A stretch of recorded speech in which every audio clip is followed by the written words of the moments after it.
Matatapang na sagot ni PCO Undersecretary Castro sa mga isyu walang kumpas ng palasyo. Umaabante sa balita si Abante reporter Eileen Taliping.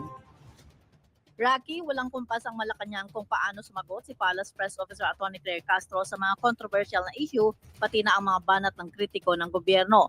Ito ang inihayag ni Castro sa harap na rin ng matapang at matalas na sagot nito sa mga pugna at batikos ng mga kritiko ng administrasyon. Ayon kay Castro, ang unang utos sa kanya ni Pangulong Ferdinand Marcos Jr. ay labanan ang fake news at ipaalam sa publiko ang mga ginagawa ng pamahalaan. Madalas anya na natatabunan ng fake news ang mga magagandang ginagawa at program ng gobyerno, kaya tuloy-tuloy ang kanilang paglaban sa mga ganitong balita pati na ang mga disinformation na ipinapakalat ng mga hindi natutuwa sa Marcos administration. Sa regular press briefing ni Castro ay nagiging palaban ang mga pahayag nito lalo na sa mga kritiko ng Pangulo, partikular na sa kampo ng mga Duterte. Pero sinabi ni Castro na tutok lamang siya sa kanyang trabaho at isusulong ang utos ng presidente. Ako si Eileen Taliping ng Abante Radyo. Ito ang balitang mabilis, mabangis at walang mintis.